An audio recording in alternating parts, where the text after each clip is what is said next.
Hello friends, study class 0.2 में आपका स्वागत है। I am Sonu. दोस्तों, आज हम बात करेंगे पार्ट 2 ईंट मनके तथा अष्टियाँ। टॉपिक है दोस्तों सामाजिक भिन्नताओं का अवलोकन। इसमें हम बात करेंगे सावधान। सावधान का मतलब होता है दोस्तों सावधान। सावधान माने जो व्यक्ति मर जाता है उसका दान माने कैसे जलाया जाता है, उसके बारे में हम बात करेंगे दोस्तों। पुरातत्वविद यह जानने के लिए कि क्या किसी संस्कृति विशेष में रहने वाले लोगों के बीच सामाजिक आर्थिक, तो दोस्तों क्या करेंगे हम, सामाजिक आर्थिक भिन्नताओं ये थी। सामान्यतः कई विधियों का प्रयोग करते थे। इन्हीं विधियों में से एक सावधान सावधान का अध्ययन है। आप संभवतः मिस्र के विशाल पिरामिड, जिनमें से कुछ हड़प्पा सभ्यता के क्या थे दोस्तों, समकालीन थे, से परिचित है। इनमें से कई पिरामिड जो राजकीय सावधान थे, जो इसके जो पिरामिड थे वो क्या थे, राजकीय सावधान थे, जहाँ बहुत बड़ी मात्रा में धन संपत्ति दफनाई गई थी। तो बहुत बड़ी मात्रा में क्या है, धन संपत्ति दफनाई गई थी। हड़प्पा स्थलों से मिले सावधानों में आमतौर पर मृतकों को गर्तों में दफनाया गया। जो मरे हुए जो व्यक्ति है उसको गर्तों में दफनाया गया है। उसके बाद है दोस्तों गर्तों में दफनाया गया है। कभी कभी सावधान गर्त की बनावट एक दूसरे से क्या भिन्न थी, है ना। गर्त क्या थे, भिन्न थे। कुछ स्थानों पर गर्तों की सतहों पर ईंटों की चिनाई की जाती थी, माने ईंटों की जो चारों बगल से चिनाई करते ना। क्या ये विविधताएं सामाजिक भिन्नताओं की ओर संकेत करती है, कहना कठिन है। कुछ कब्रों में मृदभान, मिट्टी का बर्तन, मृदभान का मतलब होता है मिट्टी का बर्तन, और आभूषण मिले हैं, जो संभवतः एक ऐसी मान्यता की ओर संकेत करते हैं जिसके अनुसार इन वस्तुओं का मृत्योपरांत प्रयोग किया जा सकता था। पुरुषों और महिलाओं दोनों के सावधानों से आभूषण मिले हैं। तो पुरुष और महिलाओं दोनों के जो सावधान थे वहाँ से क्या मिले हैं, आभूषण मिले हैं। 1980 के दशक के मध्य में हड़प्पा के कब्रिस्तान में उत्खनन में एक पुरुष की खोपड़ी के समीप शंख के 3 छल्लों, है ना। तो 1980 के दशक में हड़प्पा के कब्रिस्तानों में हुए उत्खननों में एक पुरुष की खोपड़ी के समीप शंख के 3 छल्लों जैस्पर एक प्रकार का क्या होता है, उपरत्न, मनके तथा सैकड़ों की संख्या में सूक्ष्म मनकों से बना एक आभूषण मिला था। तो जैस्पर का मतलब होता है दोस्तों एक प्रकार का उपरत्न के मनके तथा सैकड़ों की संख्या में सूक्ष्म मनकों से बना एक आभूषण मिला था। उसके बाद है दोस्तों आपका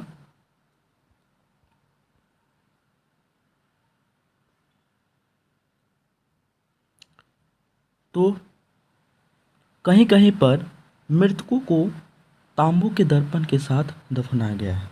तो कहीं कहीं पे दोस्तों दे रखा है कि जो मृतकों को तांबू के दर्पण, दर्पण का मतलब होता है, जानते हो दोस्तों, दर्पण का मतलब होता है आईना के साथ दफनाया गया है। परंतु कुल मिलाकर के ऐसा लगता है कि हड़प्पा सभ्यता के निवासी का मृतकों के साथ बहुमूल्य वस्तुएं दफनाने में विश्वास नहीं थे।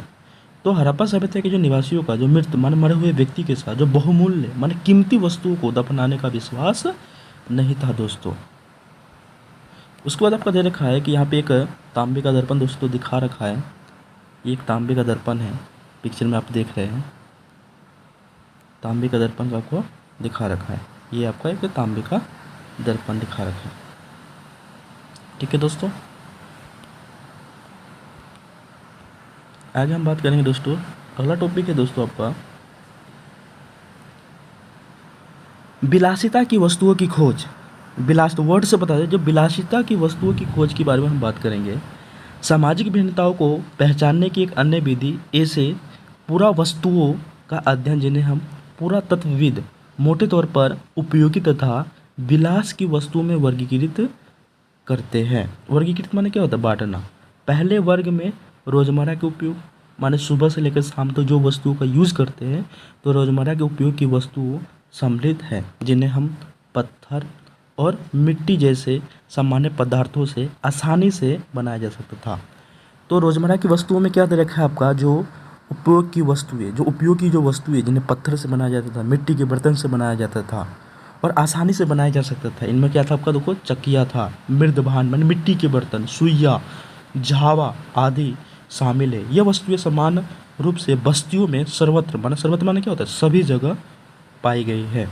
पुरातत्वविद उन वस्तुओं को कीमती मानते थे जो दुर्लभ हो, है ना, दुर्लभ हो, जो नहीं मिल पाते थे और महंगी स्थानीय स्तर पर उपलब्ध न हो, माने उस क्षेत्र में अनुपलब्ध पदार्थों से अथवा जटिल तकनीकों से बनी हो। इस प्रकार फ्यांस का अर्थ क्या होता है, घिसी हुई रेत तथा बालू तथा रंग और चिपचिपे पदार्थ के मिश्रण को पका करके बनाया गया पदार्थ के छोटे पात्र माने क्या होते हैं दोस्तों, बर्तन संभवतः कीमती माने जाते थे, क्योंकि इन्हें बनाना क्या था, ये कठिन था, तो इसलिए कीमती माने जाते थे। जो फ्यांस का मतलब क्या होता है, घिसी हुई रेत अथवा बालू तथा रंग और चिपचिपे पदार्थ के मिश्रण को पका करके बनाया गया पदार्थ, पात्र माने बर्तन, कीमती माने जाते थे, क्योंकि इन्हें बनाना क्या था, कठिन था।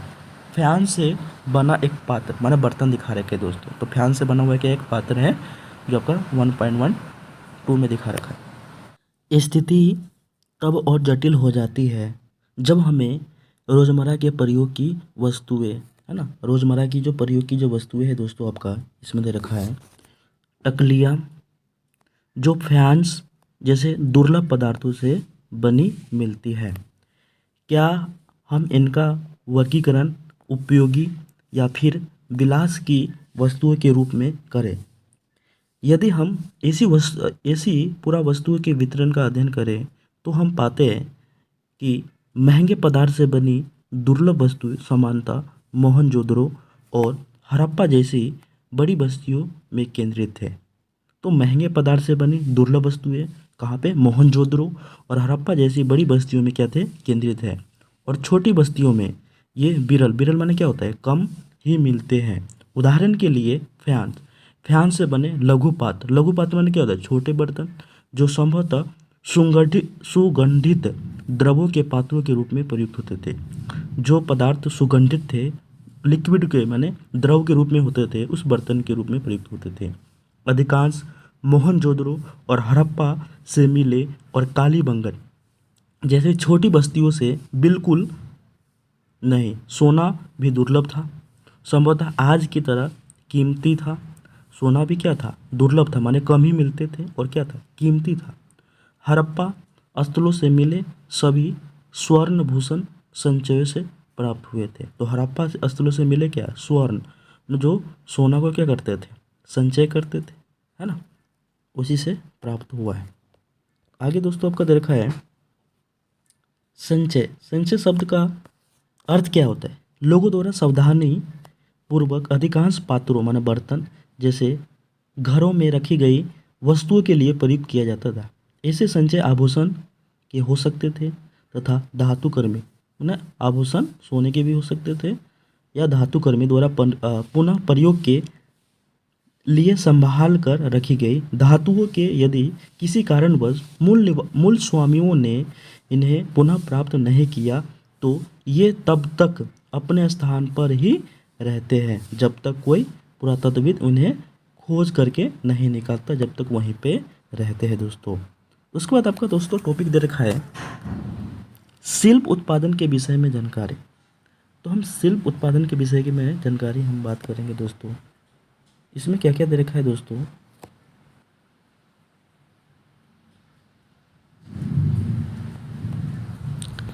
मानचित्र में चनहुद्रो को चिन्हित कीजिए और मोहनजोदड़ो 125 हेक्टेयर की तुलना में बहुत छोटी माने 7 हेक्टेयर बस्ती है जो लगभग पूरी तरह से शिल्प उत्पादन में जुड़े हुए हैं।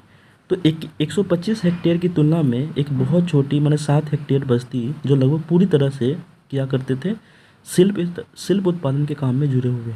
शिल्प कार्यों में मनके बनाना, शंख की कटाई करना, धातु कर्म, मोहर निर्माण, बाट, ये सब दोस्तों क्या है आपका इम्पोर्टेंट है। माने शिल्प कार्यों में क्या करते थे, मनके बनाते थे, शंखों की कटाई करते थे, धातु कर्म है, मोहर का निर्माण करना है, बाट बनाना है, ये सारे क्या काम थे, सम्मिलित थे। मनकों के निर्माण में प्रयुक्त पदार्थों को विविधता उल्लेखनीय है। कार्नेलियन, कार्नेलियन का मतलब होता है सुंदर लाल रंग का। तो कार्नेलियन का मतलब क्या होता है? सुंदर लाल रंग का। जैस्पर, स्फटिक, क्वार्ट्ज तथा सेलखड़ी जैसे पत्थर, पत्थर में जैसे आपका पत्थर भी था, तांबा भी था, कांसा भी था, सोने की जैसी धातुएं तथा शंख, फ्यांस और पक्की मिट्टी सभी का प्रयोग मनके बनाने में होता था। तो मनके बनाने के लिए क्या क्या यूज़ करते थे? तांबा यूज़ करते थे, कांसा यूज़ करते थे, सोने यूज़ करते थे, शंख यूज़ करते थे, फ्यांस और पक्की मिट्टी सभी का प्रयोग मनके बनाने में होता था। कुछ मन को दो या दो से उससे अधिक पत्थरों को आपस में जोड़ करके बनाए जाते थे। तो कुछ में जो मनके थे दो या दो से अधिक पत्थरों को आपस में जोड़ करके बनाए जाते थे। और कुछ सोने के टोप वाले पत्थर के होते थे, है ना, कुछ सोने के टोप वाले पत्थर के होते थे। और इनके कई आकार होते थे, जैसे चक्राकार होता था, बेलनाकार होता था, गोलाकार होता था, ढोलाकार होता था, खंडित होता था, है ना। तो ये सारे आपका दे रखा है, जिसमें आपको पिक्चर में दिखा रखा है। ये औजार, ये मनके है आपका औजार, ठीक है दोस्तों, पहला औजार है और मनके को उत्कीर्ण या चित्रकारी के माध्यम से सजाया गया और कुछ पर रेखा चित्र उकेरे गए थे। तो कुछ पर आपका दोस्तों दे रखा है कि रेखा चित्र उकेरे गए थे। मनके बनाने की तकनीकों में प्रयुक्त पदार्थ के अनुसार भिन्नताएं थी। तो मनके बनाने की तकनीकों में प्रयुक्त पदार्थों के अनुसार भिन्नताएं थी। सेलखड़ी जो एक बहुत मुलायम पत्थर है, सेलखड़ी कैसा पत्थर है? मुलायम पत्थर है, पर आसानी से कार्य हो जाता था, है ना। सेलखड़ी कैसा पत्थर था? मुलायम पत्थर था और आसानी से कार्य हो जाता था।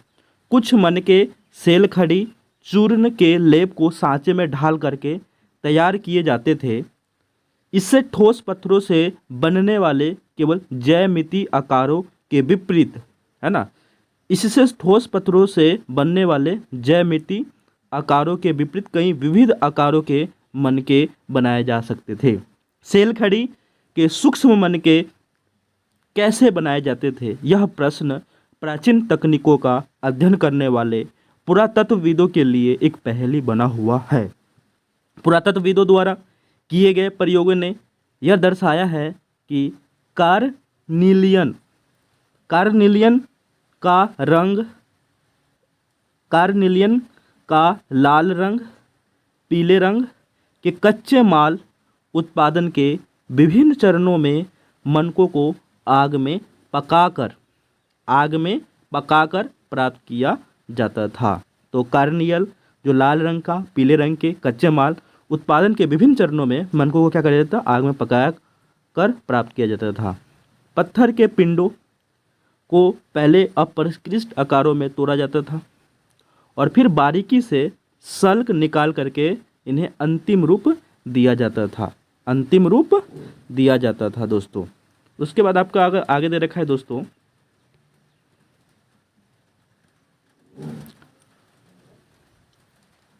घिसाई अंतिम रूप दिया जाता था। घिसाई, पॉलिश और इनमें छेद करने के साथ ही यह प्रक्रिया पूरी होती थी।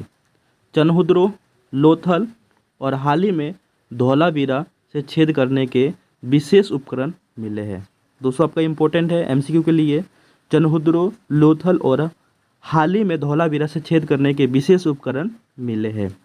यदि आप मानचित्र 1 में नागेश्वर तथा बालाकोट का चिन्हित करें तो आप पाएंगे कि ये दोनों बस्तियां समुद्र तट के समीप स्थित है और ये शंख से बनी वस्तुओं जिनमें चूड़ियाँ, करछियाँ, पचिकारी की वस्तुएं क्या थे? सम्मिलित है के निर्माण में विशिष्ट केंद्र थे, जहाँ से यह माल दूसरी बस्तियों तक क्या किया जाता था?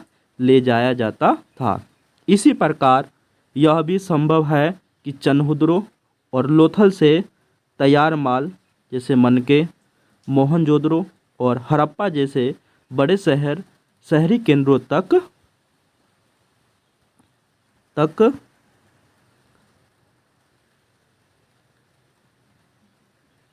लाया जाता था। उसके बाद अगला पॉइंट दोस्तों देखा है 5.1 उत्पादन केंद्रों की पहचान। शिल्प उत्पादन के केंद्रों की पहचान के लिए पुरातत्वविद सामान्यतः निम्नलिखित को ढूंढते हैं। प्रशस्तर पिंड, पूरे शंख, तांबा, ऐसक जैसा कच्चा माल, औजार, अपूर्ण वस्तुएं त्याग करके किया जाता है। तो अपूर्ण वस्तुएं त्याग कर दिया गया कूड़ा करकट भी दे रखा है दोस्तों, ठीक है। ये सारी चीज़ आपका इसमें दे रखा है। और इसमें दोस्तों दे रखा है आपका कि ये मिट्टी से बनी पुरा वस्तुएं, जैसे मृदभान दे रखा आपका, इनमें कई पुरा वस्तुएं दे रखा है। दिल्ली के राष्ट्रीय संग्रहालय या लोथल के स्थानीय संग्रहालय में भी देखा जा सकता है। तो ये क्या है, मृदभान माने मिट्टी के बर्तन बना रखे हैं दोस्तों, है ना दोस्तों। इसके बाद आपका दिखा रखा है इसमें ये 1.15 में मृण मूर्ति है ये। यहाँ तक कि कूड़ा करकट शिल्प कार्य के सबसे अच्छे संकेतकों में से एक है। तो दोस्तों दे रखा है आपका कि कूड़ा करकट और शिल्प कार्य के सबसे अच्छे संकेतकों में से एक है। उदाहरण के लिए वस्तु के निर्माण के लिए शंख अथवा पत्थर को काटा जाता था। तो वस्तु के निर्माण के लिए शंख को काटा जाता था, पत्थर को काटा जाता था, और इन पदार्थों के टुकड़े के जो कूड़े के रूप में उत्पादन के स्थान पर फेंक दिए जाते थे। कभी कभी बड़े बेकार टुकड़े को छोटे आकार की वस्तु बनाने में प्रयोग किए जाते थे, परंतु बहुत छोटे टुकड़ों को कार्यस्थल पर ही छोड़ दिया जाता। बहुत छोटे होते थे, उसको छोड़ देते थे। ये टुकड़े इस ओर संकेत करते थे कि छोटे विशिष्ट केंद्रों के अतिरिक्त मोहनजोदड़ो, हड़प्पा जैसे बड़े शहरों में शिल्प उत्पादन का कार्य किया जाता था। किसका? शिल्प उत्पादन का कार्य किया जाता था दोस्तों। उसके बाद आपका दोस्तों देखा है अगला पॉइंट में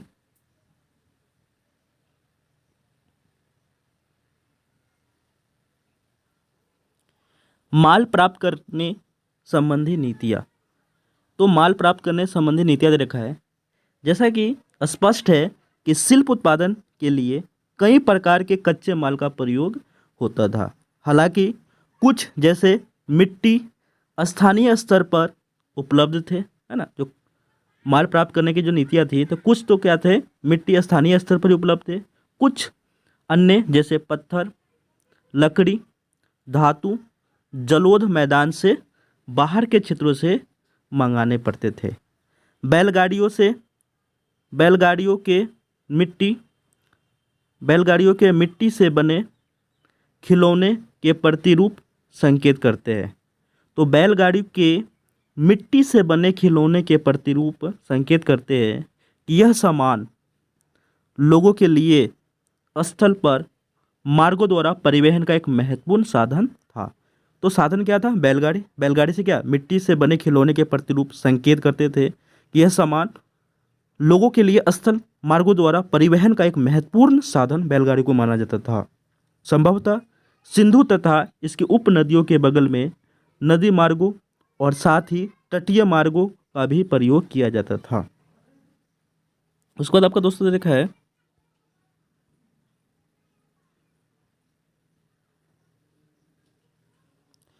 उपमहाद्वीपीय तथा उसके आगे से आने वाला माल। हड़प्पा शिल्प उत्पादन हेतु माल प्राप्त करने के लिए कई तरीके अपनाते थे। उदाहरण के लिए उन्होंने नागेश्वर, बालाकोट में जहां शंख आसानी से उपलब्ध था, बस्तियां स्थापित की। ऐसे ही कुछ अन्य पुरास्थल थे। सुदूर अफगानिस्तान में सोर्तुघई, जो अत्यंत कीमती माने जाने वाले नीले रंग के पत्थर लाजवड़ मणि के सबसे अच्छे स्रोत के निकट स्थित था। लोथल, जो कार्निलियन गुजरात में भड़ोच सेलखड़ी, दक्षिण राजस्थान तथा उत्तरी गुजरात से धातु राजस्थान से के स्रोतों के निकट स्थित था। तो जैसे सेलखड़ी आपका कहाँ? दक्षिण राजस्थान तथा उत्तरी गुजरात से मंगाया जाता था। धातु राजस्थान से मंगाया जाता था। ये सारी चीज़ें मंगाए जाते थे बाहर से। कच्चा माल प्राप्त करने की एक अन्य नीति थी राजस्थान के खेतड़ी अंचल माने तांबे के लिए, तांबे मंगाया जाता था वहाँ से, और दक्षिण भारत में सोने के लिए जैसे क्षेत्रों से अभियान भेजना। इन अभियानों के माध्यम से स्थानीय समुदायों के साथ संपर्क स्थापित किया जाता था। इन इलाकों में यदाकदा माने कभी कभी मिलने वाली हड़प्पाई वस्तुओं ऐसे संपर्कों की संकेत करते हैं। जैसे खेतड़ी क्षेत्र में मिले साक्ष्यों से पुरातत्वविदों ने गणेश्वर जोधपुर संस्कृति का नाम दिया है ना। तो गणेश्वर जोधपुर संस्कृति का नाम दिया गया है। इस संस्कृति के विशिष्ट मृदभान माने मिट्टी के बर्तन हड़प्पाई मृदभान से क्या थे, अलग थे। यहाँ तांबे की वस्तुओं की असाधारण संपदा मिली थी। ऐसा संभव है कि इस क्षेत्र के निवासी हड़प्पा सभ्यता के लोगों को तांबा भेजते थे। तो इस क्षेत्र के निवासी हड़प्पा सभ्यता के लोगों को क्या भेजते थे, तांबा भेजते थे दोस्तों। उसके बाद आपका दे रखा है, इसमें एक पिक्चर दे रखा है, तांबे व कांसे के बर्तन है ना। तांबे और कांसे के बर्तन आपका दिखा रखा है दोस्तों। चित्र 3 हड़प्पा सभ्यता तथा पश्चिम एशिया। तो दोस्तों हड़प्पा सभ्यता और पश्चिम एशिया के बारे में दे रखा है। तो देखो दोस्तों मैप में ये आपका क्या है, अरब सागर है, ये कैप्सियन सागर है, ये भूमध्य सागर है, ये लाल सागर है। उसके बाद दोस्तों आपका दे रखा है कि हड़प्पा सभ्यता में, हड़प्पा में जैसे ये हड़प्पा है आपका, ये मेलुआ है, ये लोथल है, ये सुतका गेदोर है, ये अल्तिन डेपे है, ये तुरान है, ये शहर ए सोख्ता है, ये टेपे याहया है, ये मेसोपोटामिया है, ये उरुक है, ये उर है, ये दिलमुन है, ये मगान है। तो ये सारे दोस्तों दे रखा है इसमें। आगे देखते हैं दोस्तों,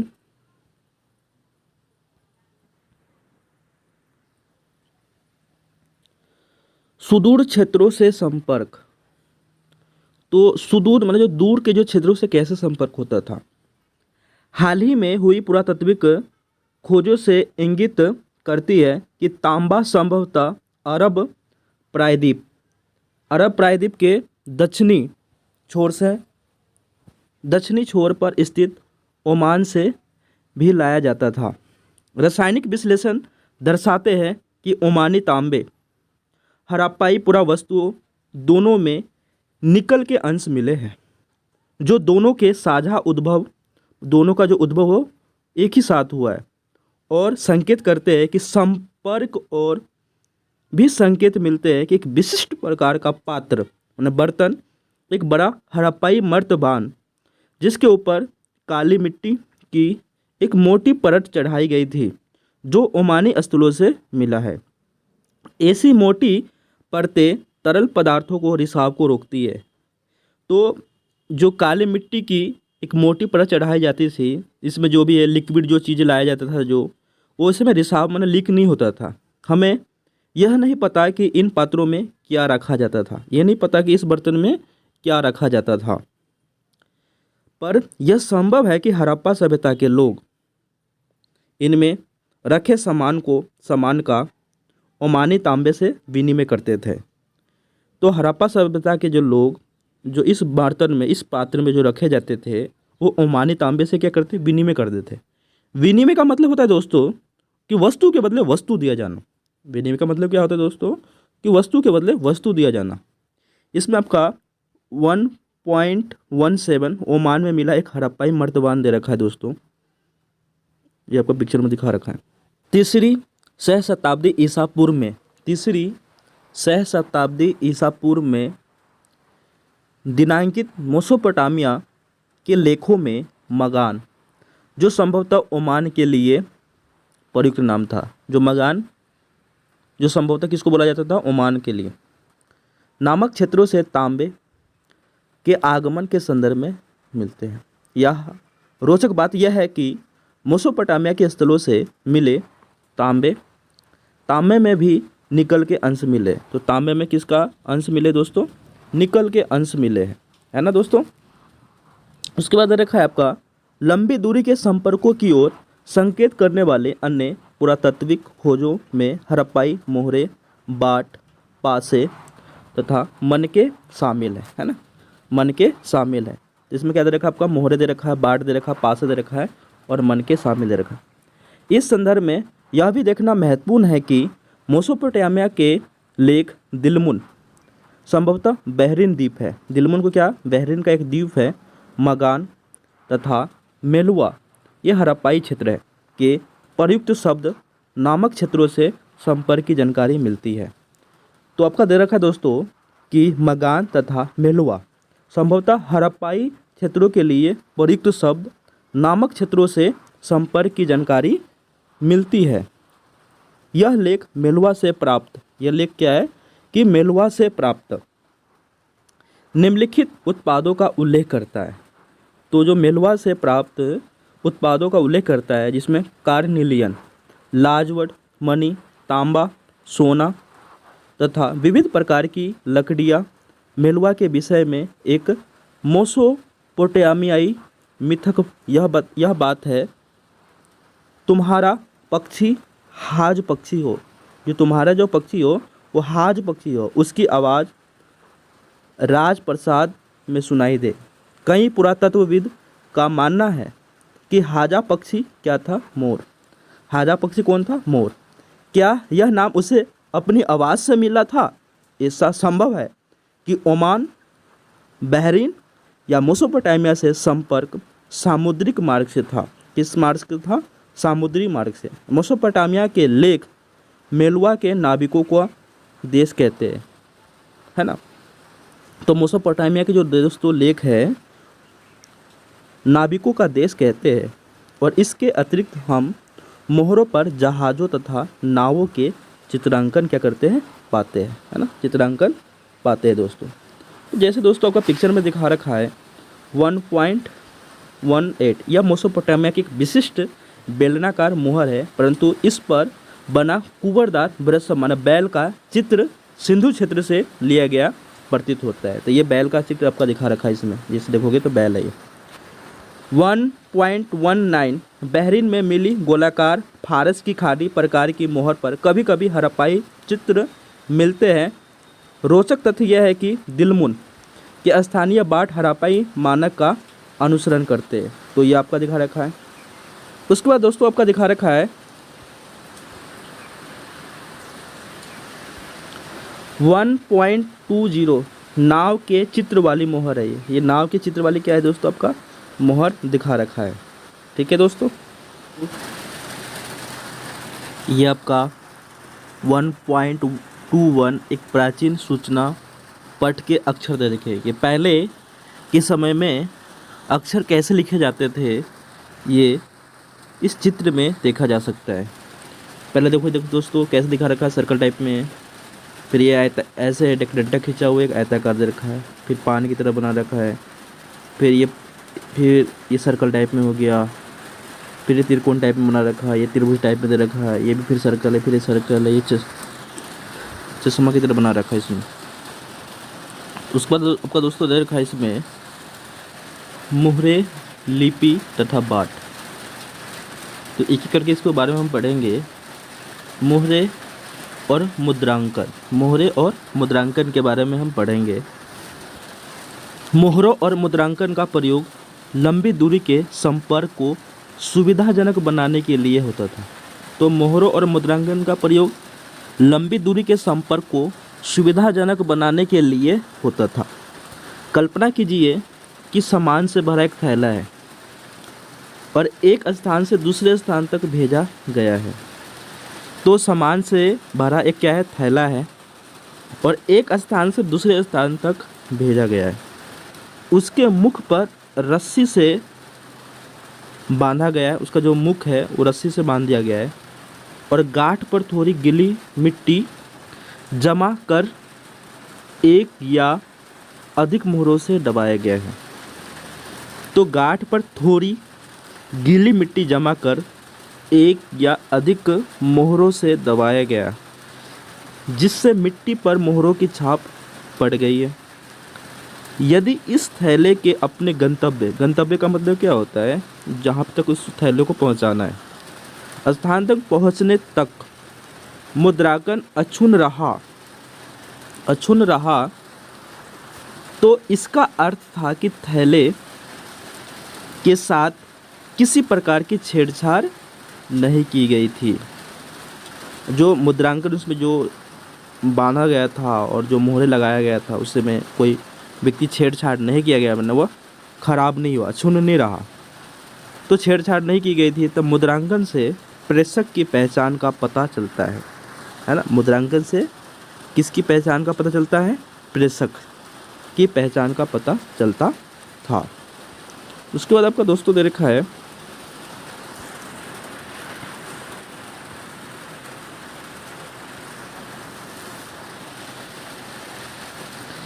एक रहस्यमय लिपि। दोस्तों लिपि का मतलब क्या होता है? जैसा आपने सुना होगा कि हिंदी की लिपि देवनागरिक होता है और अंग्रेजी की लिपि रोमन होता है। इसी प्रकार से एक रहस्यमय लिपि क्या है?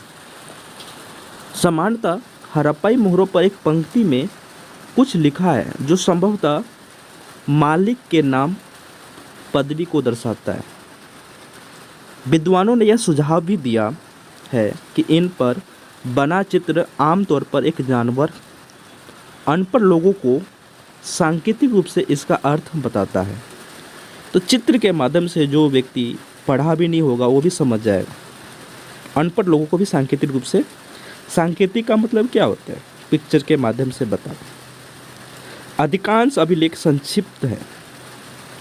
सबसे लंबे अभिलेख में लगभग 26 चिन्ह, जो लंबे अभिलेख है उसमें 26 चिन्ह है। हालांकि यह लिपि आज तक पढ़ी नहीं जा सकती है। 26 चिन्ह होने के बाद जो लिपि है उसको पढ़ी नहीं जा सकती, पर निश्चित रूप से वर्णमालीय, जहाँ प्रत्येक चिन्ह एक स्वर अथवा व्यंजन को दर्शाता है। जो 26 चिन्ह तो है। स्वर क्या होता है दोस्तों? जैसे आजकल आप देखोगे कि अ से विसर्ग जो क्या कोई स्वर है? व्यंजन क्या है? क से लेकर के ज्ञानी तक। क्योंकि इसमें चिन्हों की संख्या कहीं अधिक है, लगभग 375 और 400 के बीच। चिन्हों की संख्या कितनी है? 375 से 400 के बीच। ऐसा प्रतीत होता है कि यह लिपि दाईं से बाईं ओर लिखी जाती थी। यह लिपि कैसे लिखी जाती थी? दाईं से बाईं ओर। आपने सुना होगा कि जो हड़प्पा सभ्यता की जो लिपि होती है वो दाईं से बाईं ओर लिखी जाती है, क्योंकि कुछ मोहरों पर दाईं ओर चौड़ा अंतराल है और बाईं ओर संकुचित है।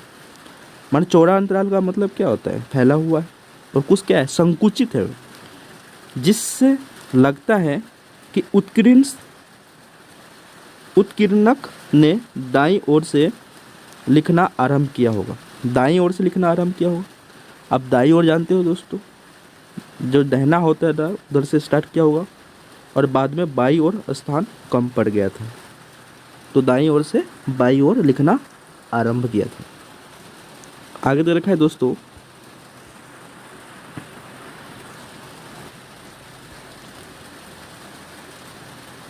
अब हम उन विभिन्न प्रकार की वस्तुओं को देखते हैं जिन पर लिखावट मिली है। तांबे के औजार पर मिला है, मोहरों पर मिला है, मर्तबान है ना, मर्तबान पे मिला है। मर्तबान के अवट तांबे तथा मिट्टी के लघु पट्टिका पे भी मिला है, आभूषण पर भी मिला है, अस्थि छड़े पे भी मिला है, यहाँ तक कि एक प्राचीन सूचना पट भी मिला है। याद रखिए, हो सकता है कि नष्ट प्राय वस्तुओं पर भी लिखा जाता हो। क्या इसका यह अर्थ लगाया जा सकता है कि साक्षरता व्यापक थी? माने साक्षरता क्या थी? व्यापक थी। साक्षर का मतलब होता है जो पढ़े लिखे व्यक्ति थे। उसके बाद आपको एक पिक्चर दिखा रखा है, इसमें 1.22 रोपड़ से मिला एक मुद्रांकन रखा है। मुद्रांकन इस तरीके से होता है, रोपण से मिला हुआ है। मिट्टी के इस टुकड़े पर कितनी मोहरे की छाप दिखती है, तो ये आपका दिखा रखा है पिक्चर में। बाट 7.3। दोस्तों बाट के बारे में दे रखा है। विनिमय बाटों की एक सूक्ष्म है ना, सूक्ष्म परिशुद्ध प्रणाली द्वारा नियंत्रित थे। ये बाट सामान्यतः चट नामक पत्थर से बनाए जाते थे। ये बाट किससे बनाए जाते थे? चट नामक पत्थर से बनाए जाते थे। और ये आमतौर पर ये किसी भी तरह के निशान से रहित घनाकार चित्र 1.2 होते थे, है ना। तो जो घनाकार जो चित्र देखा जाए 1.2 में दिखा रखा है। इन बाटों के निचले मानदंड द्वि आधारित है। जो निचले मानदंड कैसे थे? द्वि आधारित थे, जैसे 1, 2, 4, 8, 16, 32, 12,800 तक थे, है ना। 12,000 माने 1 से लेकर के 2, 4, 8, 16, 32, 12,800 तक थे। ये क्या है? निचले मानदंड द्वि आधारित रेखा है। जो ऊपरी मानदंड है कैसी थी? वो दशमलव प्रणाली का अनुसरण करते थे। तो जो निचले जो मानदंड थे वो द्वि आधारित थे और ऊपरी मानदंड थे कैसे थे? दशमलव प्रणाली का अनुसरण करते थे। छोटे बाटों का प्रयोग, जो छोटे बाटों का प्रयोग संभवतः आभूषण मनकों को तौलने के लिए किया जाता था। तो छोटे बाटों का प्रयोग किसके लिए किया जाता था? आभूषण के लिए और मनकों के लिए तौलने के लिए किया जाता था। धातु से बने तराजू के पलड़े भी मिले। तो धातु से बने तराजू के पलड़े भी मिले हैं दोस्तों। आगे दोस्तों, प्राचीन सत्ता, माने उस समय सत्ता कैसी थी? प्राचीन सत्ता कैसी थी? हड़प्पाई समाज में जटिल फैसले लेने और कार्यान्वित करने के संकेत मिले हैं। उदाहरण के लिए हड़प्पाई पुरावस्तुओं में असाधारण एकरूपता को ही ले, जैसे कि मृदभांड माने मिट्टी के बर्तन, मोहरों, बाटों तथा ईंटों से स्पष्ट है। महत्वपूर्ण बात यह है कि ईंटें जिनका उत्पादन स्पष्ट रूप से किसी एक केंद्र पर नहीं होता था। जम्मू से गुजरात तक पूरे क्षेत्र में समान अनुपात की थी। तो ईंटों का जो उत्पादन होता, ईंटों को जो बनाया जाता था केवल एक केंद्र नहीं था। जम्मू से लेकर गुजरात तक पूरे क्षेत्र में समान अनुपात की थी। हमने यह भी देखा है कि अलग अलग कारणों से बस्तियां विशेष स्थानों पर आवश्यकता अनुसार स्थापित की गई थी। इसके अतिरिक्त ईंट बनाने और विशाल दीवारों तथा चबूतरे के निर्माण के लिए श्रम संगठित किया गया था। इन सभी क्रियाकलापों को कौन संगठित करता है ना।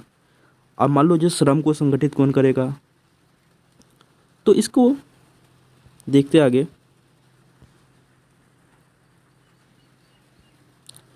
प्रसाद शासक, प्रसाद और शासक सत्ता के केंद्र सत्ताधारी लोगों के विषय में पुरातात्विक विवरणों पर कोई त्वरित उत्तर नहीं देते हैं। पुरातत्वविदों ने मोहनजोदड़ो में मिले एक विशाल भवन को एक प्रसाद की संज्ञा दी है ना, परंतु इसके संबंध कोई भव्य वस्तुएं नहीं मिली है।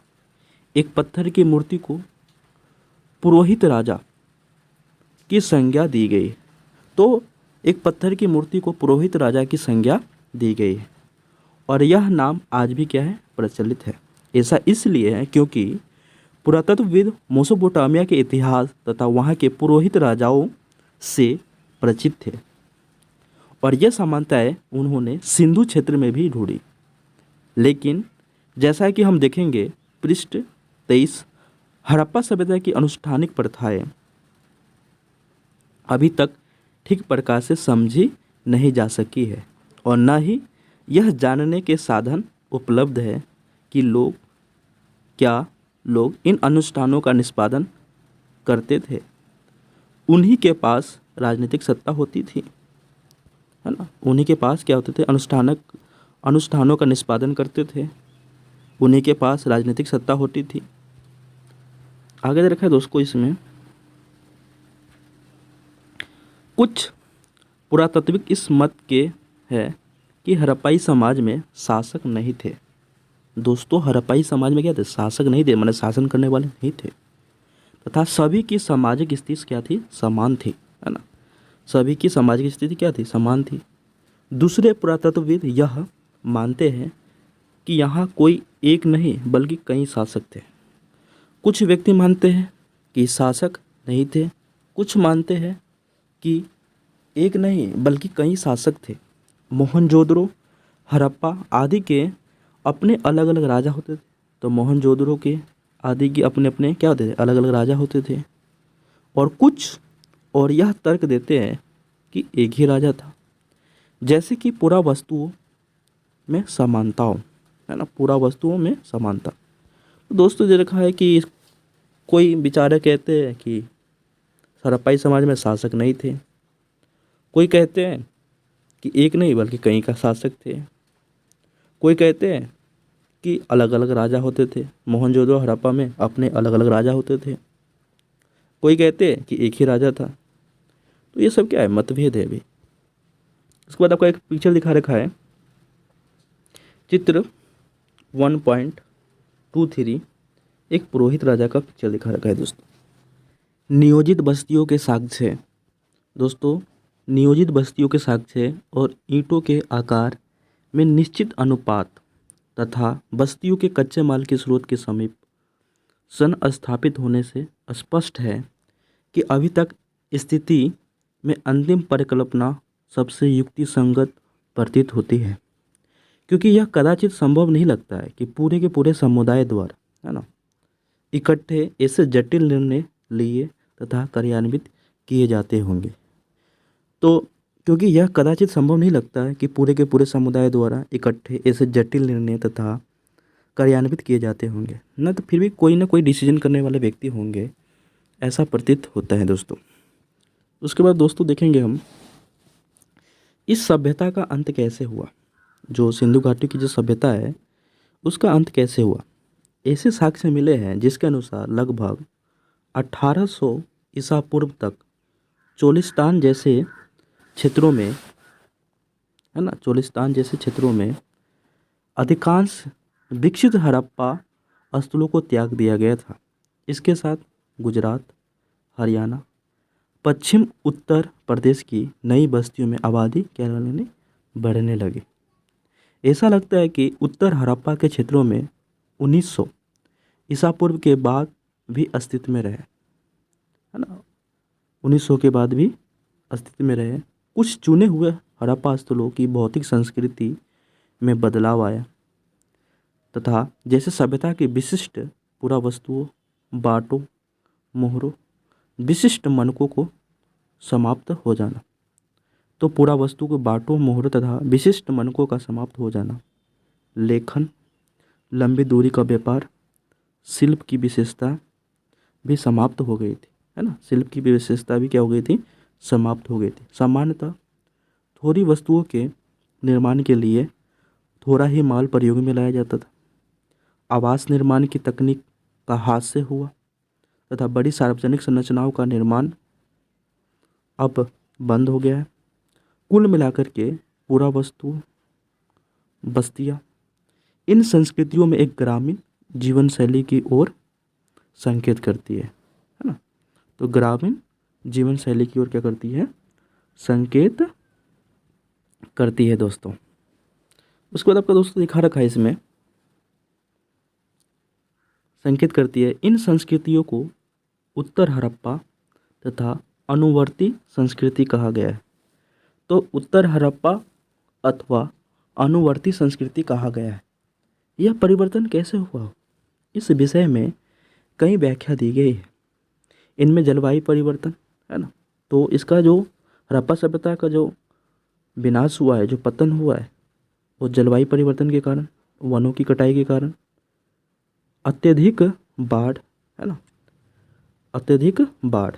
तो दोस्तों ये पॉइंट आपका इम्पोर्टेंट है कि हड़प्पा सभ्यता का पतन कैसे हुआ, वनों की कटाई के कारण, अत्यधिक पेपर की दृष्टि से ये पॉइंट बहुत इंपॉर्टेंट है। अत्यधिक बाढ़, नदियों को सूख जाना और मार्ग बदल लेना नदी का, भूमि का अत्यधिक उपयोग, इनमें से कुछ कारण कुछ बस्तियों के संदर्भ में तो सही हो सकते हैं, परंतु पूरी सभ्यता के पतन की व्याख्या नहीं करते हैं।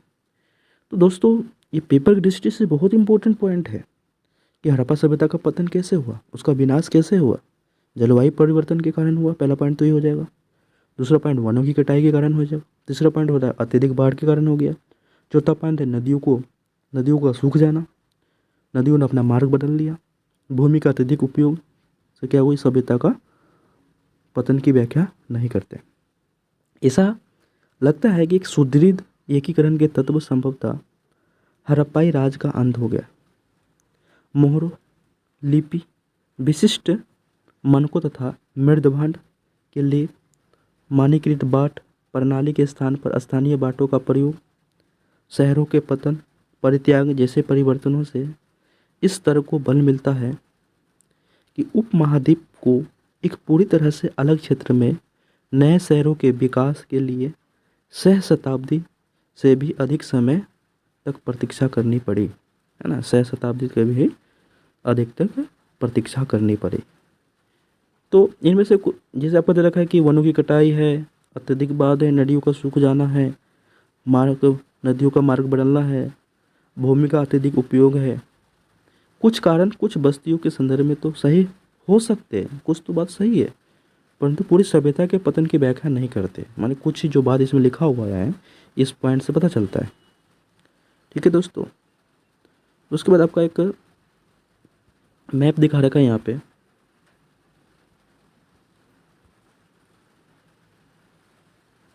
ये मानचित्र फॉर उत्तर हड़प्पा के क्षेत्र दिखा रखे, जैसे ये स्वात है, ये सिंध है, ये सावधान एच है, ये उत्तरवर्ती सिविल सिसवल है, ये रंगपुर सेकेंड बीसी है, ये झुक्कर है, ये अरब सागर है।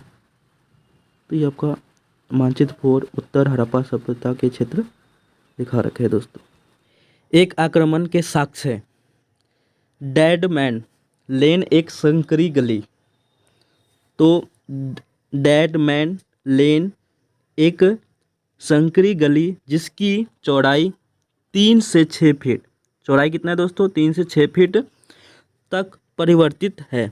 वह बिंदु जहां यह गली पश्चिम की ओर मुड़ती है, जब पश्चिम की ओर मुड़ती है तो 4 फीट 2 इंच गहराई पर एक खोपड़ी का भाग तथा एक वयस्क की छाती तथा हाथ के ऊपरी भाग की हड्डियां मिली है। क्या मिली है? हड्डियां मिली है। ये सभी बहुत भुरभुरी अवस्था में थी। यह धड़ पीठ के बल गली में आरा पड़ा हुआ था। पश्चिम की ओर 15 इंच की दूरी पर एक छोटी खोपड़ी के कुछ टुकड़े थे। इस गली का नाम इन्हीं अवशेषों पर आधारित है। जॉन मार्शल, है ना, John Marshall Mohenjodaro and the Indus civilisation 1931 से उद्धृत है। 1925 में मोहनजोदड़ो के इसी भाग में 16 लोगों के अस्थि पंजर और उन आभूषणों सहित मिले थे जो इन्होंने मृत्यु के समय पहने हुए थे, है ना। तो 1925 में मोहनजोदड़ो के इसी भाग में 16 लोगों के अस्थि पंजर उन आभूषणों सहित मिले थे जो इन्होंने मृत्यु के समय पहने हुए थे। बहुत समय पश्चात 1947 में R.E.M. व्हीलर ने, जो भारतीय पुरातत्वविद सर्वेक्षण के तत्कालीन क्या थे, डायरेक्टर जनरल थे, इन पुरातात्विक साक्ष्यों का उपमहाद्वीप में ज्ञात प्राचीनतम ग्रंथ ऋग्वेद के साक्ष्यों से संबंध स्थापित करने का प्रयास किया। उन्होंने लिखा कि ऋग्वेद में पूर्व शब्द का उल्लेख, जिसका अर्थ होता है प्राचीर, किला या गढ़, आर्यों के युद्ध के देवता इंद्र को क्या कहा जाता है, पुरंदर अर्थात गढ़ विध्वंसक कहा गया है। ये दुर्ग कहाँ है? या थे पहले यह माना गया था कि यह मिथक मात्र थे। हड़प्पा में हाल ही में उत्खननों ने मानव और परिदृश्य बदल दिया है। यहाँ हम मुख्यतः अनार्य प्रकार की एक बहुत विकसित सभ्यता पाते हैं, जिसमें अब प्राप्त जानकारी के अनुसार विशाल किलेबंदी की गई थी। यह सुदृढ़ रूप से स्थिर सभ्यता कैसे नष्ट हुई, ये सभ्यता जो स्थिर थी वो कैसे नष्ट हो गई? हो सकता है जलवायु संबंधी, आर्थिक अथवा राजनीतिक हास्य ने इसे क्या कर दिया है, कमजोर कर दिया है। तो आर्थिक और राजनीतिक हास्य ने इस सभ्यता को क्या कर दिया है, कमजोर कर दिया है दोस्तों, कमजोर कर दिया है। उसके बाद दे रखा है दोस्तों आगे,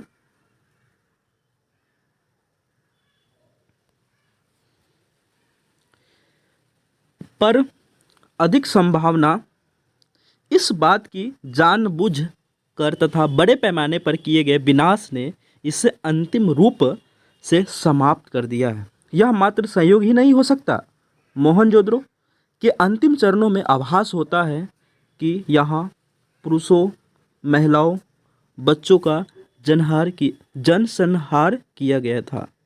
पारिस्थितिकी साक्ष्यों के आधार पर इंद्र अभियुक्त माना जाता है। R.E.M. Wheeler Harappa 1946, ancient and general 1947 में उद्धृत। 1960 के दशक में जॉर्ज डेलस, है ना, जॉर्ज डेलस 1960 के दशक में क्या है कि जॉर्ज डेलस पुरातत्वविद ने मोहनजोदड़ो में जनसंहार के साक्ष्यों पर सवाल उठाए हैं। उन्होंने दिखाया कि उस स्थान पर मिले सभी अस्थिपंजर एक ही काल से संबंध नहीं थे। हालांकि इनमें से 2 से निश्चित रूप से संहार के संकेत मिले हैं, पर अधिकांश अस्थियां जिन संदर्भों में मिली है वे इंगित करती है कि ये अत्यंत लापरवाही तथा श्रद्धाहीन तरीके से बनाए गए समाधान थे। शहर के अंतिम काल से संबंध विनाश का कोई स्तर नहीं है।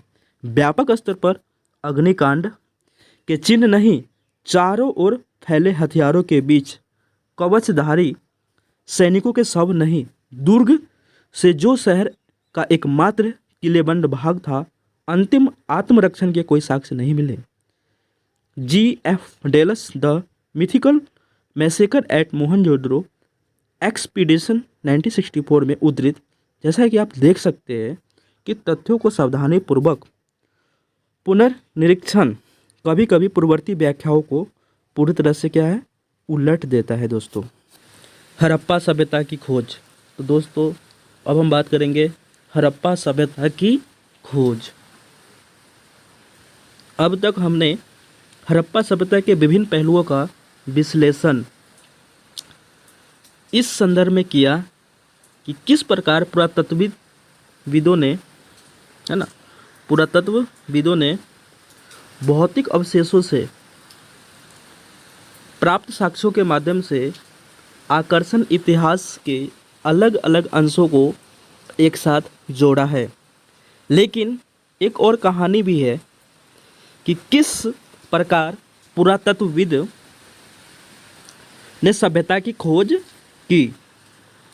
जब हड़प्पा सभ्यता के शहर नष्ट हो गए तो लोग धीरे धीरे उनके विषय में सब भूल गए। जब लोगों ने इस क्षेत्र में 6 शताब्दी के बाद रहना आरंभ किया तब वे यह नहीं समझ पाए कि बाढ़ मिट्टी के कटाव के कारण, बाढ़ के कारण, मिट्टी के कारण और कटाव के कारण खेती की जुताई के समय या फिर खजाने के लिए खुदाई के समय यदाकदा धरती की सतह पर आने वाली अपरिचित पुरावस्तुओं का क्या अर्थ लगाया जाए। तो बाढ़ या मिट्टी के कटाव के कारण खेत की जुताई के समय या फिर खजाने के लिए खुदाई के समय यदाकदा धरती की सतह पर आने वाले अपरिचित पुरावस्तुओं का क्या अर्थ लगाया जाए। उसके बाद दोस्तों कनिंघम का भ्रम। तो कनिंघम का भ्रम क्या था दोस्तों? जब भारतीय पुरातत्वविद सर्वेक्षण के पहले डायरेक्टर जनरल कनिंघम ने 19वीं शताब्दी के मध्य में पुरातात्विक उत्खनन आरंभ किए, तब पुरातत्वविद अपने अन्वेषणों माने खोज के मार्गदर्शन के लिए लिखित स्रोतों, साहित्य, अभिलेख के प्रयोग अधिक पसंद करते थे। यहाँ तक कि कनिंघम की मुख्य रुचि आरंभिक ऐतिहासिक लगभग 6वीं शताब्दी ईसा पूर्व से लेकर के 4वीं शताब्दी ईस्वी तक उसके बाद के कालों से संबंधित पुरातत्व में थी। आरंभिक बस्तियों की पहचान के लिए उन्होंने चौथी से सातवीं शताब्दी के बीच उपमहाद्वीप में आए चीनी बौद्ध तीर्थयात्री द्वारा छोड़े गए वृत्तांतों का प्रयोग किया। तो उपमहाद्वीप में आए जो चीनी यात्री, जो बौद्ध तीर्थयात्री थे, उसके वृत्तांतों का प्रयोग किया। कनिंघम ने अपने सर्वेक्षणों के दौरान मिले अभिलेखों के संग्रहण, प्रलेखन तथा अनुवाद भी किया। उत्खनन के समय वे ऐसी पुरावस्तुओं की खोज का प्रयास करते जो उन पर विचार में संस्कृति का महत्व की थी, है ना, संस्कृति का महत्व की थी। आगे दोस्तों,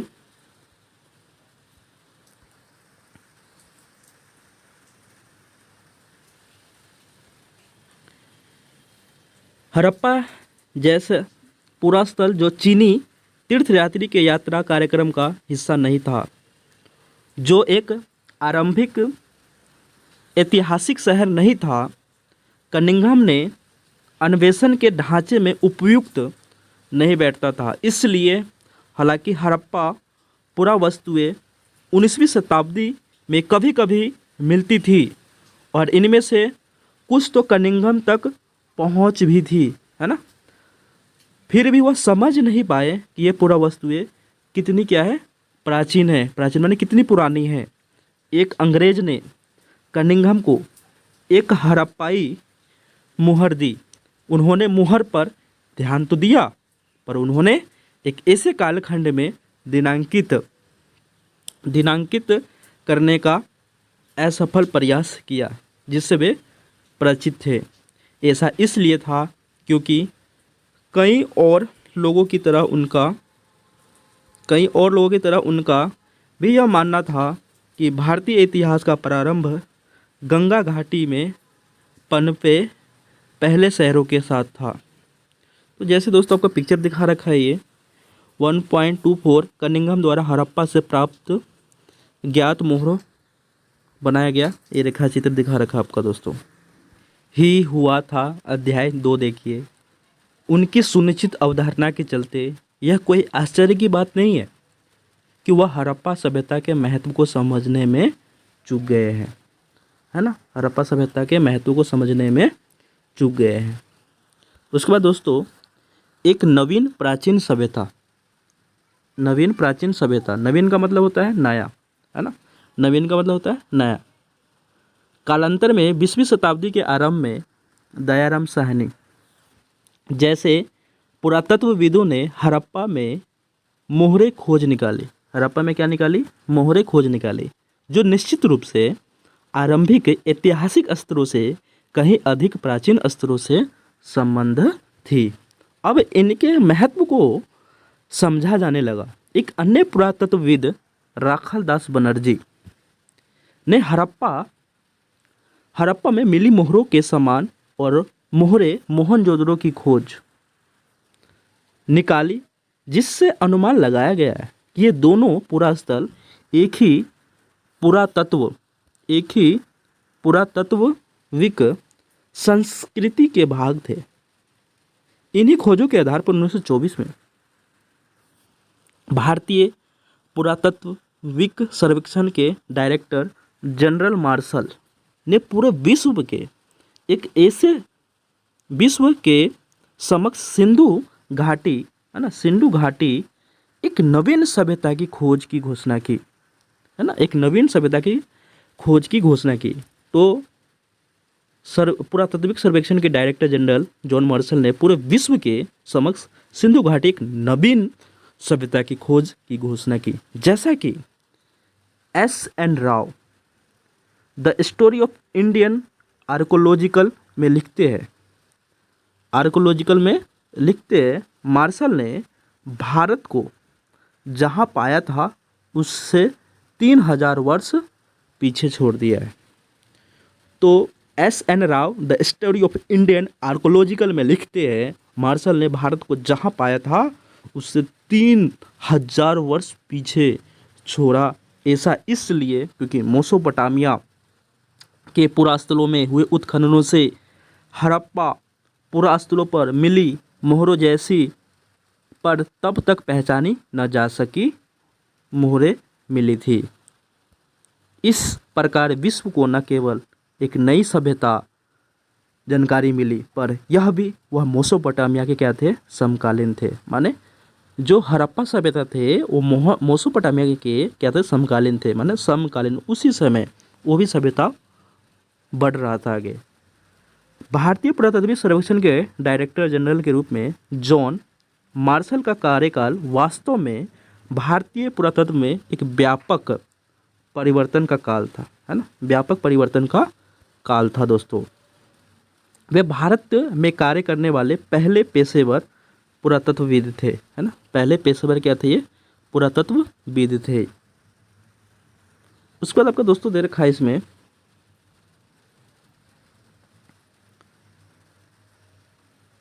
वास्तव में भारतीय पुरातत्व में एक व्यापक परिवर्तन काल का था। वे भारत में कार्य करने वाले पहले पेशेवर पुरातत्वविद थे। वे यहाँ यूनान, क्रीट में अपने कार्यों का अनुभव भी लाए। हालांकि अधिक महत्वपूर्ण बात यह है कि कनिंघम की तरह भी उन्हें भी आकर्षक खोज में दिलचस्पी थी, पर उन्हें दैनिक जीवन की पद्धति को जानने में भी उत्सुकता थी। तो दैनिक जीवन की पद्धति को जानने में भी क्या थी, उत्सुकता थी दोस्तों। उसके बाद आपका दे रखा है एक पिक्चर दे रखा है यहाँ पे।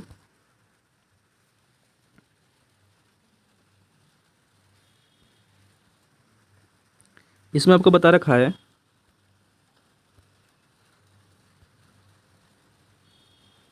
एक छोटे टीले का अस्तर विन्यास ध्यान से देखने पर पता चलेगा कि ये अस्तर सदैव क्षैतिज नहीं है। ये जो अस्तर था क्षैतिज मतलब क्या, तो लेटी हुई लाइन है, तो नहीं है दोस्तों। आगे हम बात करेंगे दोस्तों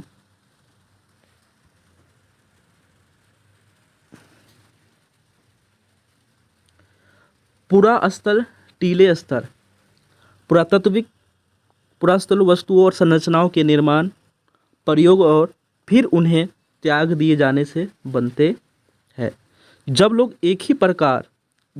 एक ही स्थान पर नियमित रूप से रहते हैं तो भूखंड खंड में अनवरत उपयोग तथा पुनः उपयोग से आवासीय मलबे, है ना, आवासीय मलबे का निर्माण हो जाता है, जिन्हें क्या कहा जाता है, टीला कहा जाता है। तो भूमि खंड के अनवरत उपयोग तथा पुनः उपयोग से आवासीय मलबों का निर्माण हो जाता है, जिन्हें क्या कहते हैं दोस्तों, टीला कहते हैं। अल्पकालीन माने क्या होता है, थोड़े समय के लिए। अस्थायी परित्याग की स्थिति में हवा या पानी की क्रियाशीलता और कटाव के कारण भूमि खंड के स्वरूप में बदलाव आ जाता है। इन टीलों में मिली स्तरों से प्राप्त प्राचीन वस्तुओं से आवास का पता चलता है। ये स्तर एक दूसरे रंग, प्रकृति और इनमें मिली पुरा वस्तुओं के संदर्भ में भिन्न होते हैं। परित्यक्त स्तरों में जिन्हें बंजर स्तर, बंजर का मतलब क्या होता है, ऐसा भूमि जिस पे खेती नहीं कर सके, पहचान इन सभी लक्षणों के अभाव से की जाती है। सामान्य तौर पर सबसे निचले स्तर प्राचीनतम और सबसे ऊपरी नवीनतम। तो जो निचले स्तर क्या थे, पुराना स्तर था, और ऊपरी स्तर क्या था, नया स्तर था। इन स्तरों के अध्ययन को स्तर क्रम विज्ञान कहा जाता है। स्तरों में मिली पुरा वस्तुओं को विशेष सांस्कृतिक कालखंडों से संबंध किया जा सकता है, जिससे एक पूरा स्थल का पूरा सांस्कृतिक क्रम पता किया जा सकता है ना दोस्तों, पता किया जा सकता है। मार्शल पूरा स्थल के स्तर विन्यास को पूरी तरह अनदेखा कर पूरे टीले में समान परिणाम वाली नियमित क्षैतिज इकाइयों के साथ उत्खनन करने का प्रयास करते थे। तो मार्शल पुरास्थल के स्तर विन्यास को पूरी तरह अनदेखा कर पूरे टीले में समान परिणाम वाली नियमित क्षैतिज इकाइयों के साथ उत्खनन करने का प्रयास करते थे। उसके बाद आपका दोस्तों दे रखा है, इसका यह अर्थ हुआ कि अलग अलग स्तरों से संबंध होने पर भी एक इकाई विशेष से प्राप्त सभी पूरा वस्तुओं को सामूहिक रूप से वर्गीकृत कर दिया जाता था। परिणाम स्वरूप इन खोजों के संदर्भ के विषय में बहुमूल्य जानकारी हमेशा लुप्त हो जाती थी। उसके बाद आपका दोस्तों देखा है, नेक्स्ट पॉइंट है नई तकनीकें तथा प्रश्न। तो नई तकनीकें तथा प्रश्न, तो नए नए तकनीक। उसके बाद प्रश्न 1944 में भारतीय पुरातत्विक सर्वेक्षण के डायरेक्टर जनरल बने REM व्हीलर ने इस समस्या का निदान किया। व्हीलर ने पहचाना कि एक समान क्षैतिज इकाई के आधार पर खुदाई की बजाय टीले के अस्तर विन्यास का अनुसरण करना अधिक आवश्यक था। साथ ही सेना के पूर्व ब्रिगेडियर के रूप में उन्होंने पुरातत्व की पद्धति में एक सैनिक परिशुद्धता का समावेश किया, है ना, आगे दे रखा है दोस्तों, हड़प्पा सभ्यता। जो हड़प्पा सभ्यता है वो भौगोलिक सीमाओं का आज की राष्ट्रीय सीमाओं से बहुत थोड़ा या कोई संबंध नहीं है, लेकिन उपमहाद्वीप के विभाजन, पाकिस्तान बनने के पश्चात सभ्यता के प्रमुख स्थल अब पाकिस्तान के क्षेत्र में है। भारत का उपमहाद्वीप के विभाजन, जैसे भारत का डिवाइडेड हो गया, तो पाकिस्तान के बनने के पश्चात सभ्यता के जो प्रमुख स्थल है और पाकिस्तान के क्षेत्र में है। इसी कारण भारतीय पुरातत्वविदों ने भारत में पुरास्थलों को चिन्हित करने का प्रयास किया। कच्छ में हुए व्यापक सर्वेक्षणों से कई हड़प्पाई जो आपका बस्ती प्रकाश में आई। पंजाब, हरियाणा में किए गए अन्वेषण माने खोज से हड़प्पा स्थलों की सूची में कई और नाम जुड़ गए, जैसे हालांकि कालीबंगन, लोथल, राखीगढ़ी और हाल ही में धौलावीरा की खोज। तो कालीबंगन, लोथल, राखीगढ़ी और हाल ही में हुई धौलावीरा की खोज, वहाँ हुए अन्वेषण का मतलब क्या होता है दोस्तों? खोज और उत्खनन इन्हीं प्रयासों का हिस्सा है और नए अन्वेषण अभी भी जारी है। नए खोज अभी भी क्या है दोस्तों? जारी है ना दोस्तों। उसके बाद आपका दे रखा है दोस्तों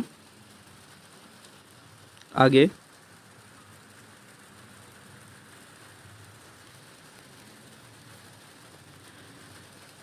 इन दशकों में नए नए प्रश्न महत्वपूर्ण हो गए हैं। पुरातत्वविद आमतौर पर सांस्कृतिक उपकरण का पता लगाने के इच्छुक रहते हैं, वहीं कुछ और विशेष पुरास्थलों की भौगोलिक स्थिति के पीछे निहित कारणों को समझने का प्रयास करते हैं। वे पुरावस्तुओं रूपी निधि से भी जूझते हैं, है ना, और उनकी संभावित उपयोगिता को समझने का प्रयास करते हैं। 1980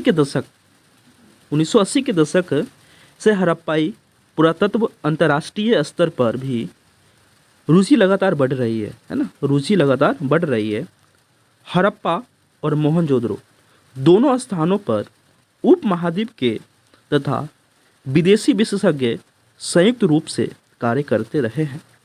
वे आधुनिक वैज्ञानिक तकनीकों का प्रयोग करते हैं, जिन्हें मिट्टी और पत्थर। उसके बाद आपका देखा है दोस्तों, आगे बात करते हैं। इसमें हड़प्पा और मैं व्हीलर के बारे में बता रहा हूँ। व्हीलर का जो क्या कहा है इसमें, आरंभिक पुरातत्वविद कई बार साहस की भावना से कार्य करते हैं। व्हीलर ने हड़प्पा में अपने अनुभवों के विषय में यह लिखा कि मुझे याद आता है कि 1944 में की एक गर्म रात को पुरातत्वविद सर्वेक्षण के नवयुक्त माने जो नए युक्त डायरेक्टर जनरल के रूप में अपने स्थानीय पुलिस मुस्लिम अधिकारी के साथ हड़प्पा नामक एक छोटे से रेलवे स्टेशन में गहरे बालू के रास्ते पर, है ना, रास्ते पर 4 मील की तांगे की सवारी कर मैं प्राचीन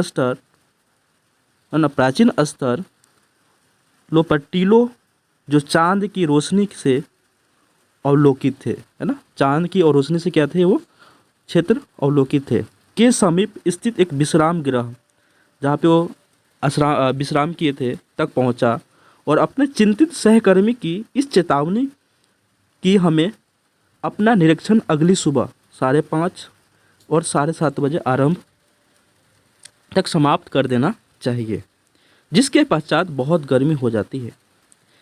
बाद में प्रवेश द्वार में काली आकृति के पंखे वाले और धीरतापूर्वक बैठा छोड़ तथा पड़ोस की बीहड़ में अनगिनत सियारों, है ना, अनगिनत क्या है, सियारों की रात की हवा को चीरती हुई आवाज़ के बीच हमें सोने चले गए थे। दोस्तों आगे दे रखा है दोस्तों आपका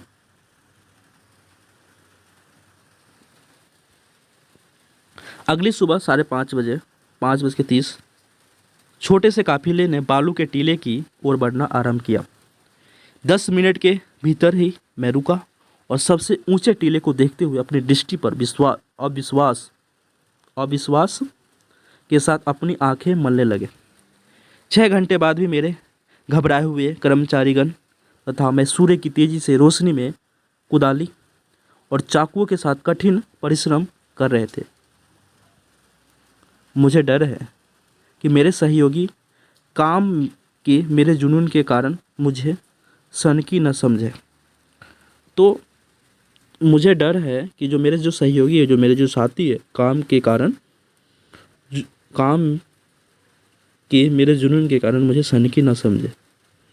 R.E.M. Wheeler, my archaeological mission to India and Pakistan 1976, इसके बारे में दोस्तों बता रखा है।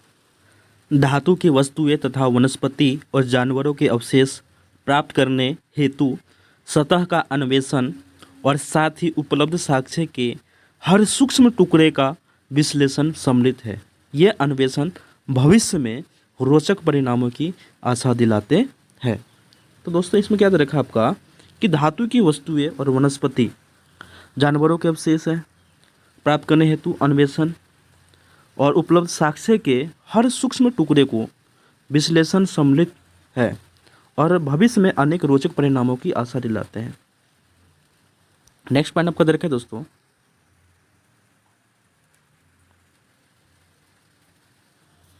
अतीत को जोड़ करके पूरा करने की समस्या।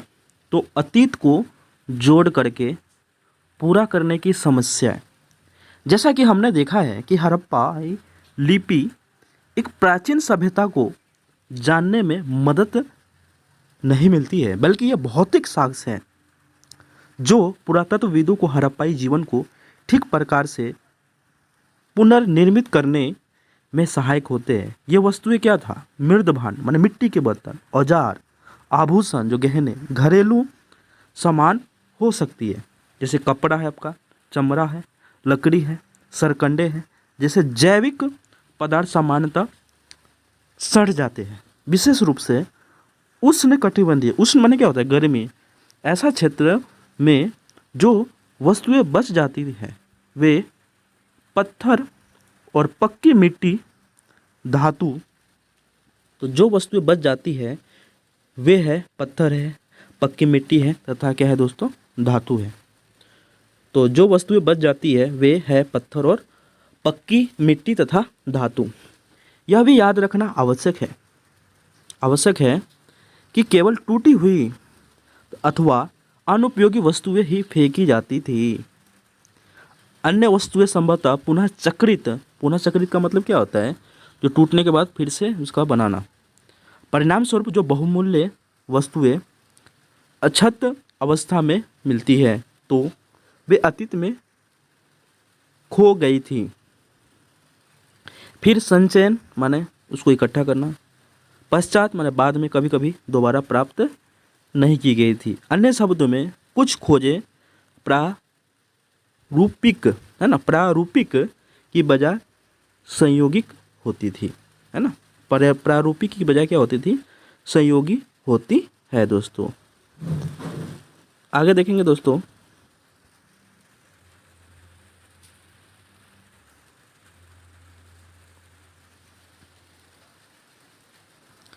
खोजों का वर्गीकरण। पुरावस्तुओं की पुनः प्राप्ति पुरातात्विक उद्यम का आरंभ मात्र है। इसके बाद पुरातात्विक अपनी खोजों में वर्गीकृत करते हैं। वर्गीकरण का एक सामान्य सिद्धांत प्रयुक्त क्या है, पदार्थों है, जैसे पत्थर, मिट्टी, धातु, अस्थि, हाथी के दांत आदि के संबंध में होता है। दूसरे और अधिक जटिल उनकी उपयोगिता के आधार पर होता है। पुरातत्वविदों को यह तय करना पड़ता है कि उदाहरणतः कोई पुरावस्तु एक औजार या आभूषण या फिर दोनों अथवा अनुष्ठानिक प्रयोग की गई कोई वस्तु। किसी पुरावस्तु की उपयोगिता की समझ अक्सर आधुनिक समय में प्रयुक्त वस्तुओं से उनकी समानता पर आधारित होती है, जैसे मनके, चकिया, पत्थर के फलक, पात्र इसके स्पष्ट उदाहरण हैं। पुरातत्वविद किसी पुरावस्तु की उपयोगिता को समझने का प्रयास उस संदर्भ में परीक्षण के माध्यम से भी करते हैं जिसमें वह मिली थी। क्या वे घर में मिली थी, या नाले में मिली थी, या कब्र में, या भट्ठी में। कभी कभी पुरातत्वविदों को अप्रत्यक्ष साक्ष्यों का सहारा लेना पड़ता है। उदाहरण के लिए, हालांकि कुछ हड़प्पा स्थलों से कपास के टुकड़े मिले हैं, पर पहनावे के विषय में जानने के लिए हमें अप्रत्यक्ष साक्ष्यों जैसे मूर्तियों के में चित्रण पर निर्भर रहना पड़ता है। तो उदाहरण के लिए देखा है कि हड़प्पा स्थलों से कपास के टुकड़े मिले हैं, पर पहनावे के विषय में जानने के लिए हमें अप्रत्यक्ष साक्ष्यों जैसे मूर्तियों में चित्रण पर निर्भर रहना पड़ता है। दोस्तों, पुरातत्वविदों के संदर्भ की रूपरेखाओं को विकसित करना पड़ता है। हमने देखा है कि पहली प्राप्त हड़प्पाई मोहरें को तब तक नहीं समझा जा सकता जब तक पुरातत्वविदों को उसे समझने के लिए सही संदर्भ नहीं मिला। सांस्कृतिक अनुक्रम जिसमें वह मिली थी तथा मेसोपोटामिया में हुई खोजों की तुलना दोनों के संबंध में, तो पुरातत्वविदों को संदर्भ की रूपरेखाओं को विकसित करना पड़ता है। और हमने देखा कि पहली प्राप्त हड़प्पाई मोहरों को तब तक नहीं समझा जा सकता जब तक पुरातत्वविदों को उसे समझने के लिए सही संदर्भ नहीं मिला।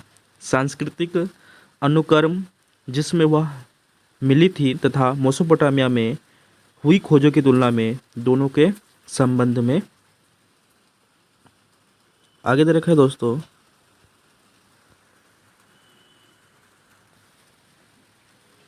व्याख्या की समस्या। पुरातत्विक व्याख्या की समस्या संभवतः सबसे अधिक धार्मिक प्रथाओं के पुनर्निर्माण के प्रयासों में सामने आती है। आरंभिक पुरातत्वविदों को लगता है कि कुछ वस्तुएं जो असामान्य और अपरिचित लगती थी, है ना, असामान्य और अपरिचित लगती थी, संभवतः धार्मिक महत्व की होती थी।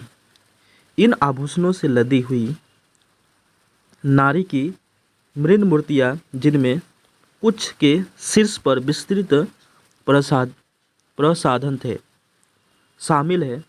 इन्हें क्या बोलते हैं, मात्र देवियों की संज्ञा दी गई है। पुरुषों के दुर्लभ पत्थर से बनी मूर्तियाँ, है ना, जिनमें उन्हें एक लगभग मानकीकृत मुद्रा में एक हाथ घुटने पर रखा बैठा हुआ दिखाया गया था, जैसा कि पुरोहित राजा को भी इसी प्रकार वर्गीकृत किया गया था। अन्य दृष्टांतों में संरचनाओं को अनुष्ठानिक महत्व का माना गया है। इनमें विशाल स्नानागार, कालीबंगन और लोथल से मिली वेदियाएँ। तो स्नानागार, कालीबंगन, लोथल से मिली वेदियाएँ क्या है दोस्तों, सम्मिलित है। आगे दे रखा है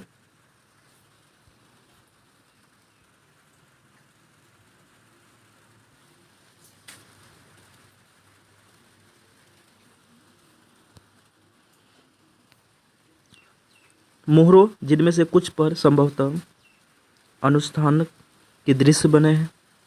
परीक्षण से धार्मिक आस्थाओं और प्रथाओं को पुनर्निर्मित करने का प्रयास भी किया गया है। कुछ अन्य पेड़ पौधे उत्कीर्णित मान्यतानुसार प्रकृति की पूजा के संकेत देते हैं। मोहरों पर बनाए गए कुछ जानवर, जैसे कि एक सींग वाला जानवर, जिसे आमतौर पर एक श्रृंगी कहा जाता है।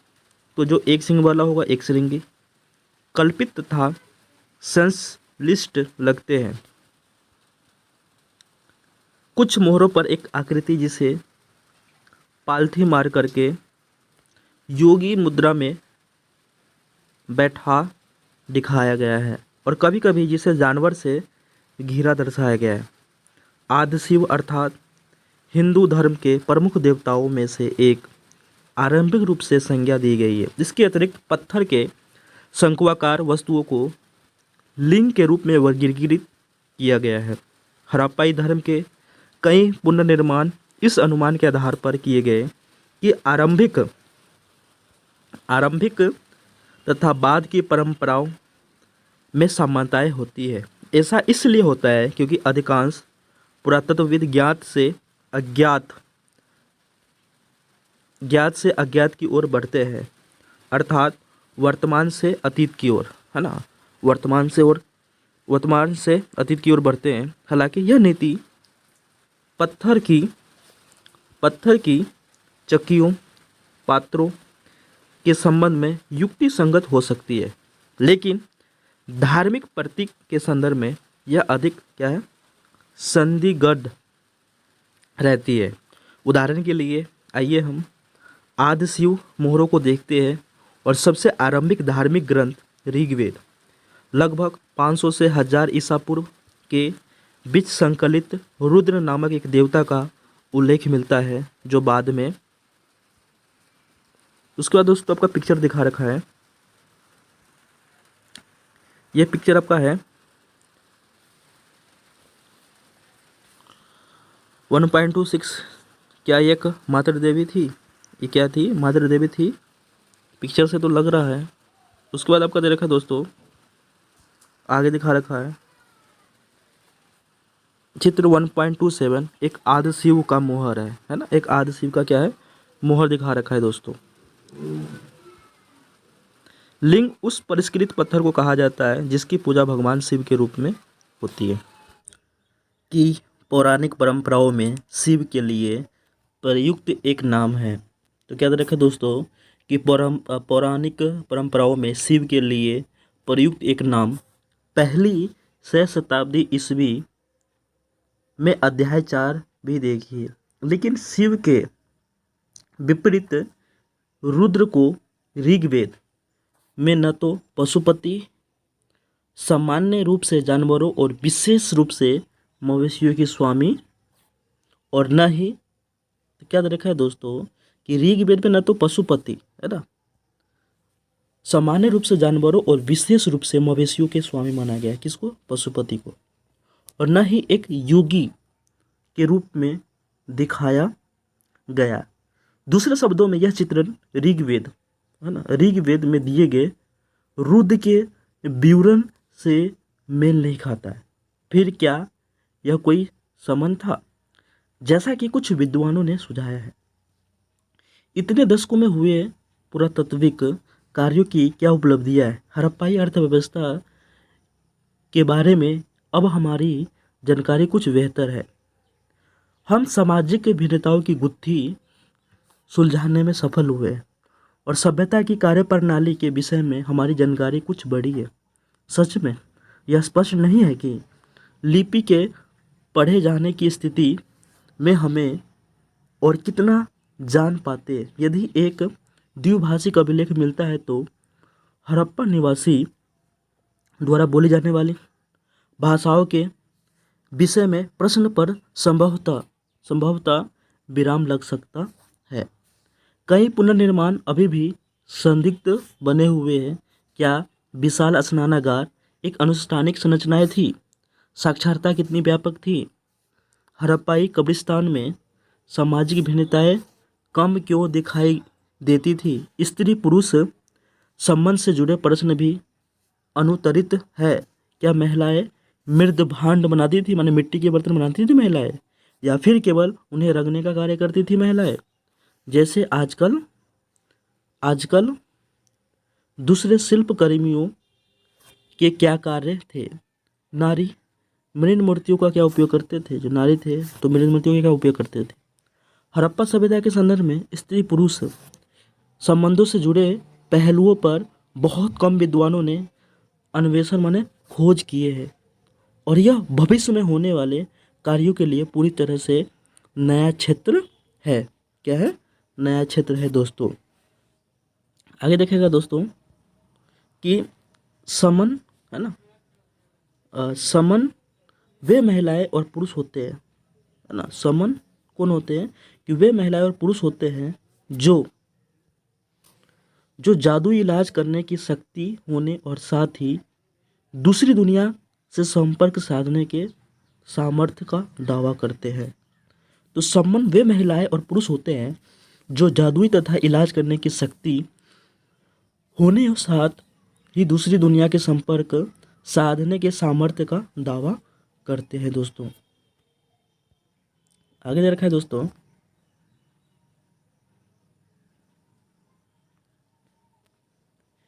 चित्र 1.28 मुहरे और लिंग। सबसे आरंभिक उत्खननों में से एक मैके ने इन पत्थरों के विषय में कहते हैं कि लाजवर्ड, मनी, जैस्पर, चार्ल्स सेडनी तथा अन्य पत्थरों से बने छोटे आकार के शंकु और सुंदरता से तराशे और किए गए थे, जो 2 इंच से भी कम ऊंचाई के थे। लिंग भी माना गया है। दूसरी तरफ से यह संभव है कि इनका प्रयोग पट्टों के खेल जाने वाले खेलों में होता था। अर्नेस्ट मैके अर्ली इंडस सिविलाइजेशन 1948 से उद्धृत है। आगे दिखा रखा है दोस्तों, एक पिक्चर दिखा रखा है 1.28 पक्के मिट्टी के खिलौने और गाड़ी दिखा रखी है दोस्तों। अगर ये वीडियो आपको अच्छा लग रहा है तो लाइक एंड सब्सक्राइब करिएगा। जय हिंद, जय भारत।